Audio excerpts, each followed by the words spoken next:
You're listening to the We Are Libertarians podcast network. Find all of our shows at wearelibertarians.com.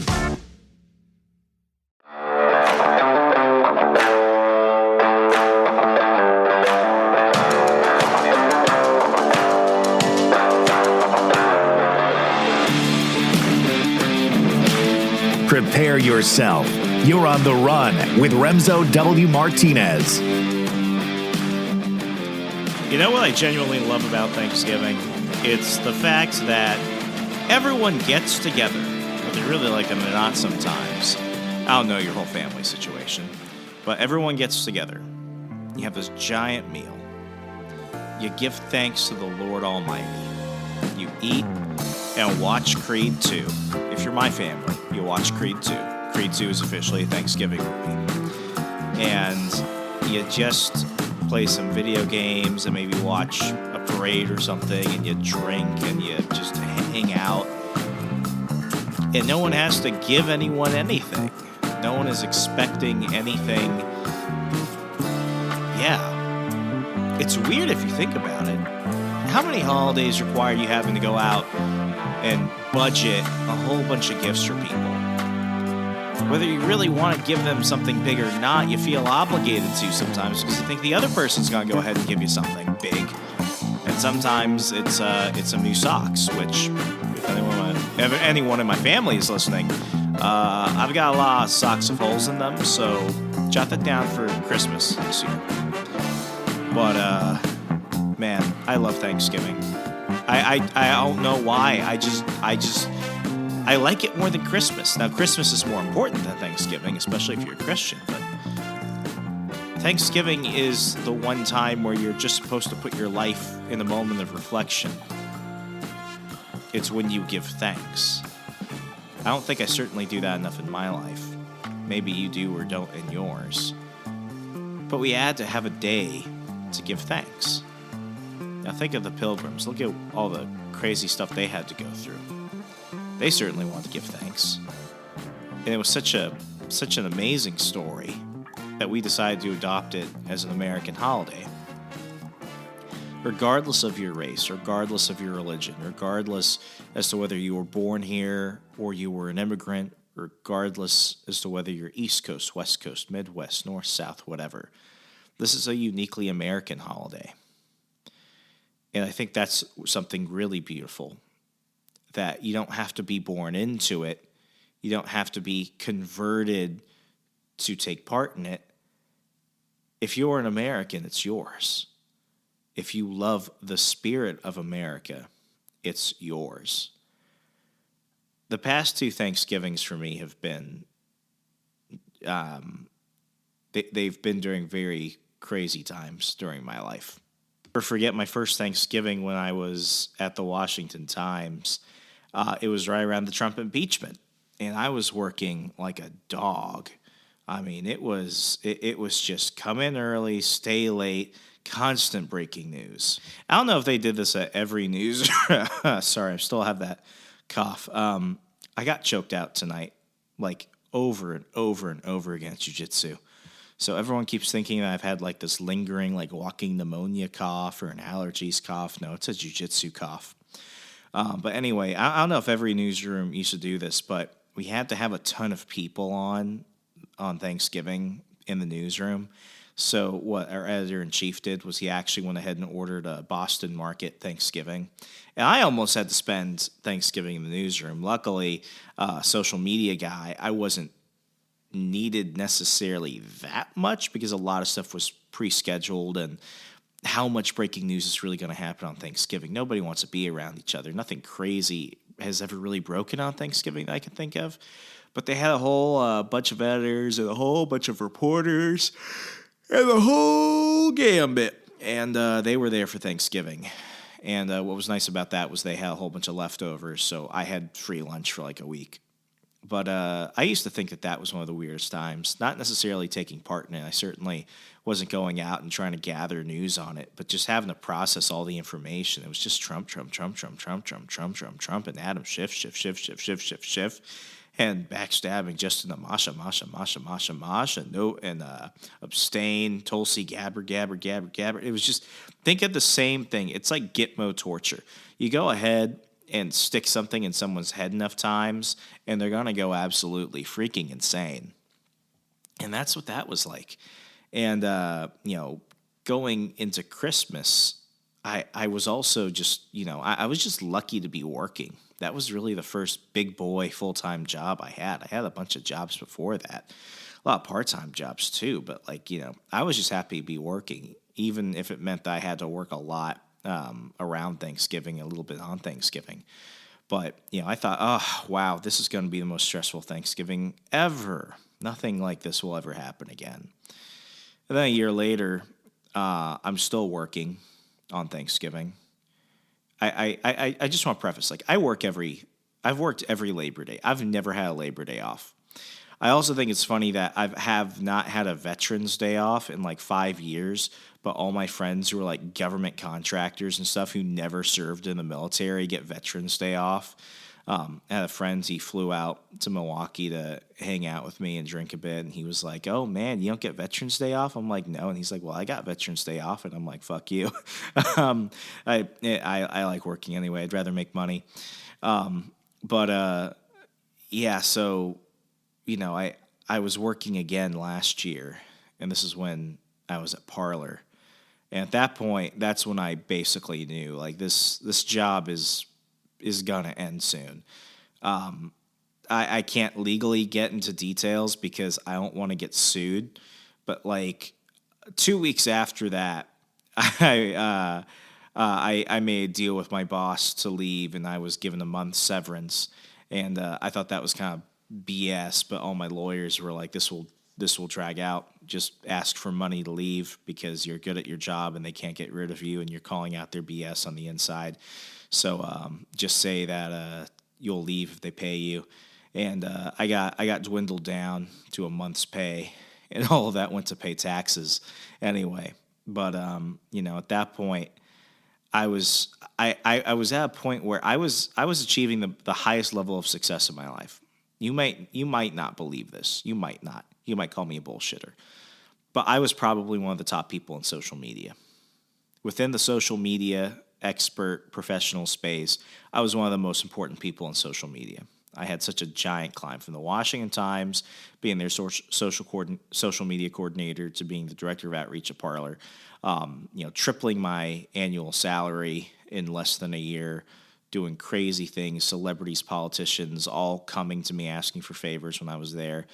I was at the top of the world. And then on that Thanksgiving, I could not have been more miserable because I was having to work the entire time. And I didn't get any rest. I never had any rest. How can you have Thanksgiving without rest? Now, don't get me wrong, a lot of people have really worse jobs and they have to work on holidays and stuff like that. I don't think we ever credit those people enough. It's like when I see some Christians give crap to people who have to work on Sunday, and it's like, well, don't go out to eat then, or at least tip a full 20% at least.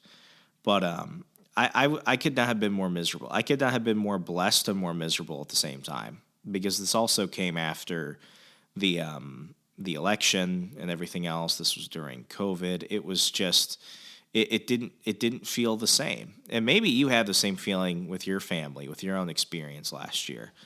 But that was a Thanksgiving where I had a lot to be thankful for, but I wasn't happy. And then 2 weeks later, I got severanced on my birthday. And now I'm about to enter the worst job market ever. And then, stuff happened. And come January 6th, I'm already out for a month. LinkedIn is updated. People decide to go absolutely freaking crazy. And nobody decides to check on LinkedIn. So what ends up happening to me? For nearly 2.5 months, I'm still getting reporters finding me everywhere, asking me for everything. I'm getting hate mail everywhere. You know what it's like to have Lester Holt and Cuomo and Brian Stelter and all these liberal reporters go ahead and throw out names of employees and get the names of the employees wrong, because guess what? I was part of that list, even though I had already been gone, and they're calling everybody a domestic terrorist and a criminal. It certainly makes finding a job hard. Yeah, try going to a job interview when that's on your resume and your name's all over the internet because you happen to be affiliated with the place. It was like Enron. Actually, no, it's funny. My dad knew an Enron employee. He wasn't one of the guys committing criminal acts of, embezzlement and money laundering and securities fraud and stuff like that. But, he was there at Enron at the time, and my dad asked the guy, he's like, did it ever, even though you weren't doing anything wrong, Enron was on your resume, you were a high-up person, did it ever get better? And the guy was, my dad was asking on behalf of me, and the guy was like, yeah, but like, maybe at some point your son would have been compared to being an Enron employee, but honestly, I'd say being a parlor employee is worse than being an Enron employee. And I felt like shit. It's hard to be thankful when things are good. It's really hard to be thankful when things are good. But you are thankful when you're in the middle of an incredibly difficult period and you begin to just be thankful for the little things that happen. I was thankful for moments of silence where people just left me alone. I was thankful for that. When I got COVID pneumonia and everything else, I was thankful for my health after that. I was thankful for my fiance and my family and my friends, really the only people who stuck around me during that time, because a lot of people who I used to think would, kind of pick me up, take care of me and things like that, they go away. My favorite spy movie of all time is Casino Royale, the first of the Daniel Craig James Bond films, and I think there's a part in the lyrics where it goes, when the storm arrives, will you be seen with me? And that's a lot of what my life has been over the last year. When the storm arrives, will you be seen with me? This show is really also a testament to that, because let's look at what happened. 28,000 people on Parler, guess what? That's gone. And yeah, technically it's still up and alive right now, but like nobody's on there. It's robots. I don't post there anymore. So lose access to all of that. A lot of people like the show, but they weren't big fans, whatever. So I lose a ton of listeners that way. And then what ends up happening? We post a meme. Brian, if you're listening to this, you post an episode that ends up getting us all our crap removed from YouTube, and it wasn't your fault. It was YouTube's fault. So then YouTube, where a lot of our new listeners were discovering us, YouTube is gone. Then what happens a month after that? We share a meme, the Jeffrey Dahmer Five Guys meme, where he's at Five Guys and Jeffrey Dahmer's like, well, this doesn't taste like Five Guys. And then the Walnuts Facebook group that had thousands and thousands of active and awesome and engaged fans, that goes away too. So I am left with my existing social media platforms and my newsletter and this. And it took a hit, but, I'm thankful for everyone that stuck around. I'm thankful for everyone that we've picked up, including you if you're listening to this. I am thankful for the community that we've been able to build, because Mark Claire and I, my good friend and co-host Mark Claire for Second Brick Comics, we were also doing that too. So here I am. I'm freelancing, I'm contracting, I'm trying to save on the run, I'm trying to build up Second Print Comics, I'm trying to look for a job.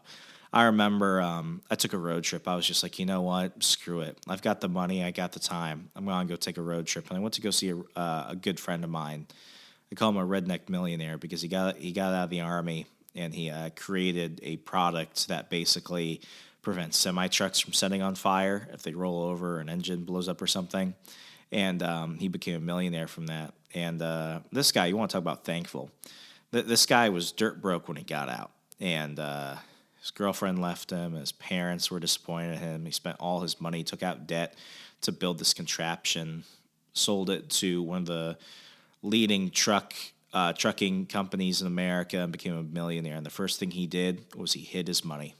Well, not like buried it or something, but he doesn't let anyone know he's a millionaire. I won't even say his name.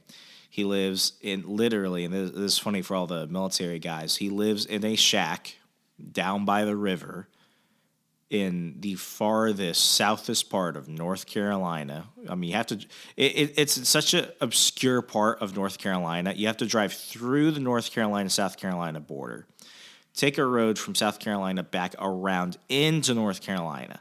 So basically, for him to leave where he's at along this river, he has to drive into South Carolina to go back to his job in North Carolina. I mean, it's funny if you see the map. But what this guy did was he bought himself a little shack, adopted some animals, and he still got another job. And he works paycheck to paycheck, and he's building wealth. He's accruing those dividends. During the pandemic, you know what he did? He went around town as places were going under, as offices were closing down and stuff, and he went around with a bag of cash, and he bought like every building in town. He was the daddy Warbucks of this small little North Carolina community, and people were just like, how did he get that money? But, the thing about money, and we talk about money a lot on the show, money doesn't make a person better. Money doesn't even make a person worse. Money just exposes you for who you really are. It's just a mirror that is shown publicly. And I loved hanging out with my redneck friend, camping outside, setting trash on fire, channeling my inner Hunter Thompson, shooting guns in the random trees in the river, just drinking, having fun, reminiscing, just being thankful for company. And I was thankful for company. I was thankful for time. I was thankful to have some of my time back and to not have to worry about money as much because I was still working. I was just extremely frugal. But I get back from that vacation, and I'm just really re-examining things. I had been applying for other jobs, and a friend of mine was like, hey, warehouse that I work at for my company, they're hiring people part-time for a seasonal job, $15 an hour. You want to do it? And I was just like, yeah. And believe it or not, I was incredibly happy for that warehouse job.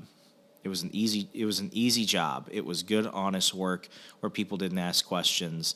And my supervisor was a super awesome lady who I consider a friend, and she knew where I had worked, but she was, of the right of center persuasion, so she was cool with me, and her husband was cool with me, and they paid me well, and they gave me lots of hours, and I was just happy to be working. I talk a lot about just dignity in work. Yeah, I went from being one of the top people in social media, making crazy amounts of money for what I was doing, working fully remote, to now making $15 an hour, stocking shelves and mailing stuff out through a warehouse where I was just, dead tired every day. And I was thankful for it. I never complained. And I'm not looking for sympathy. I liked that job. I'm the type of person where I'm thankful to work regardless of the work. If something happens, like my organization goes down or something, knock on wood, I would be at McDonald's tomorrow. Yeah, you gotta work. You gotta give yourself some time to make some money and figure things out. You gotta keep productive. You gotta work. And I was thankful for that. And then to finally get my job here at the Badger Institute, to come to Wisconsin, to continue to work on my own stuff, the shows, my clients, everything else. The one thing I can say about the past year is that I have had one of the craziest freaking comebacks I think anyone could ever really have. People, you don't understand how many times I've been canceled. I've been called every terrible thing under the sun. I've been accused of every terrible thing under the sun. Yet I'm still able to persist and move on. And I can't just say it's because of me. It's because of the grace of God and the kindness of you, the listeners, who have become my friends, who some of you have contacted me. You've been my clients. I've been so happy to help so many of you with your small businesses. That's something that I really wanted to do at the beginning of 2022. It was how do I help small businesses not get crushed by the lockdowns, not get crushed by Amazon or big tech or something. How can I help you? And I've been so happy to do that. It's been an honor to do so. But it's good. It's hard to be thankful during good times, like I mentioned, and I'm so happy right now because I found myself in a bit of a melancholy state recently, where I just get frustrated, I get envious, I get greedy, And I have to remember jealousy is the thief of joy. And I just look at a lot of people, and I'm very thankful for where I am because, when you get canceled, a lot of people just fold. My thing was like, I gotta confront it. In jiu-jitsu, we've got a saying where the only way to get through somebody is to literally go through them. And, I've seen it where some people get canceled and their whole lives just go boop because they give up, they don't fight. Sometimes fighting doesn't make things better, but not doing anything also just makes it really difficult, especially when you just give up and crawl in bed and you don't do anything about it. But, it takes a small ounce of courage, and courage is not the absence of fear. It's the confrontation of fear that you've got to have in those situations, because let me tell you, people, the media, politicians, bad people, like, life will knock you the fuck down, and it will keep you there. And it will keep you there unless you choose to get up. And I know that sounds incredibly corny, but I'm telling you, I'm turning 27 in December, and I feel like an old freaking man, because it's not about the age, it's about the miles that you put on yourself. And I wouldn't really wish anybody the type of crap that I've gone through. I really wouldn't wish that on my worst enemy. This year was a lot of trials, but the good opportunities and the successes put all of that in hindsight and reminds me just how good things can be. And I get to go see my family for Thanksgiving and everything. By the time you're listening to this is Thanksgiving, but freaking ice machine always interrupts me. What was my train of thought? But like things are different now, but ultimately, my life is good. I'm self-reliant, I'm growing, I'm self-sustaining. I've got opportunities, I've got comfort. Like, I have nothing really to complain about. And all my complaints, the complaints I have, they're just trivial. It's stupid little minor things. And I think that comes with what I've been trying to remind myself is it's easy not to be thankful when things are good. I have a habit of praying when things are really bad. Get on my knees. Oh, God. God, you don't know what I've just gotten myself into. I'm about to lose it all. Everything's going to shit. God, help me. Just help me out this one time. Every time is one time. But just help me out this one time. Help me out this one time, and I'll be a completely changed person. I'll be a completely better person. I will never ask you again, as I have asked a million times before. But God is fighting your battles as you're sleeping. He is fighting all the things that you don't see to get you through to the next day. So you see light in the morning and feel fresh air on your skin and embrace what's in front of you. It's easy to pray when things are absolutely terrible. But why don't we do it when things are good? Why don't we have the same spirit when we're blessed and when we're good? Only you can answer that. But to be thankful for what we have now is a gift. And I'm thankful for a lot of things. But the something I'm thankful for the most is the friendship, kindness, and prayer that all of you have given me and my family. I could not have done this without you all. I'm incredibly thankful for that. And if you've been a long time on the run listener, gosh, you know a lot about me. You really do. The good, the bad, the ugly, the funny, the in-between, and the eccentric. You've been there for me when things were super awesome, and you were there for me when things were not super awesome, and you're still here. My prayer for you is that you are as thankful and prayerful when things are great as you are when things are not great. That you can rest in the comfort that tomorrow still comes. That throughout every challenge, there's something rewarding at the end of it.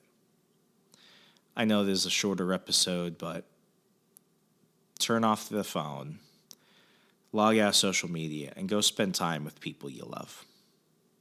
Go be thankful and rest in the comfort of the familiar, of family, of the things that bring you genuine happiness in life. For me and my family, to you and yours, I hope you have a restful, cheerful, and happy Thanksgiving.